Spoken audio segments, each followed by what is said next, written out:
Hi, it's Bonnie Kempke. Welcome to my studio and welcome again to Quilting on a Thread. This is episode 3 of my quilt journey, and as you'll all remember, this is my modification of a Riley Blake Designs quilt pattern that I got for free online. This is Anne of Green Gables.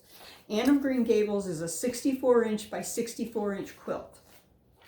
I'm making a king size quilt. So I put that quilt pattern into Electric Quilt, block by block. I built it up in Electric Quilt, and then I decided what I needed to do to get the quilt to be 104 inches by 104 inches. And that included adding another row of the block structure and another column of the block structure, and then to add more borders. And so after doing that, I went ahead and put my sandwich together and put her up here on my frame and began exploring whether or not my previously drawn out quilting pattern was going to work. Because the bottom of my quilt body is also pieced and the blocks of that piecing don't match up exactly with the blocks on the top, I was unable to go ahead and use this plan that I've chosen. So I played around with it for a couple of days to come up with something that was more pleasing.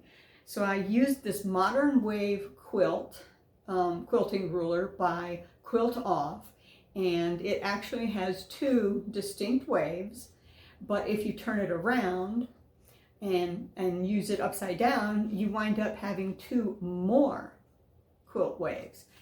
And that's really, really cool, and that's what I'm doing on this quilt body. And so what I'm doing with these waves is they're interweaving and crossing one another, and that kind of helps to juxtapose against all of the angles of the squares and half square triangles within, half square triangle blocks within the quilt body, and then the disappearing 9 patch that I've done on back.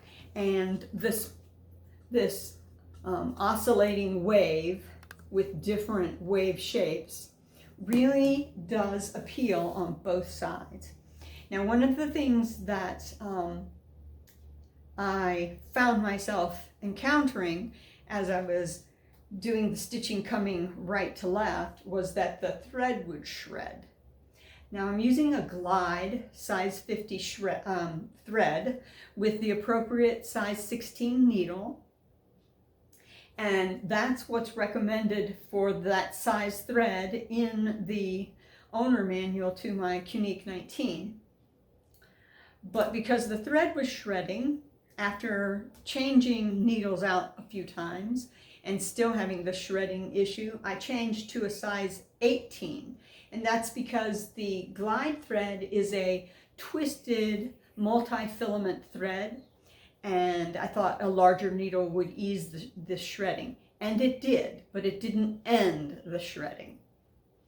So although coming left to right, my tension was appropriate, coming right to left, because of the twist on the thread, it was causing the thread to untwist and shred.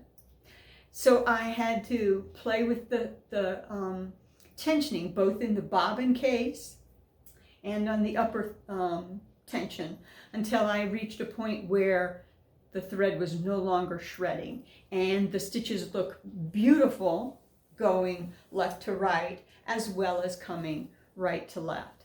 Now, another thing that I had to do in coming right to left is take it a little slower. And that's normal when you're stitching right to left, left to right. You can oftentimes go a little faster than coming left to right. It really does depend upon what you're actually doing. So if the machine head is constantly working in multiple circular fashions, you're not going to see this issue that I had quite so much as if you're pretty much coming you know, along a wave where you're continually heading in this direction. And the reason for that is how the thread comes off of the spool. And the thread comes off of the spool, and as long as you're moving left to right, the thread is coming off of the spool, and you're actually moving the thread along your quilt body in an appropriate direction to maintain that twist on the thread. But when you're coming right to left, you're actually untwisting that thread, or bringing the thread in a direction that can cause it to untwist. And that was actually what I was faced with. So modifying the tension and moving a little more slowly eased up my shredding.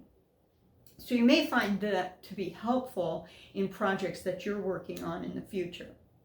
So I'm going to go ahead and sign off of here, but I'll follow the back end of this with a speed up of me doing my quilting, just so you can see what's going on.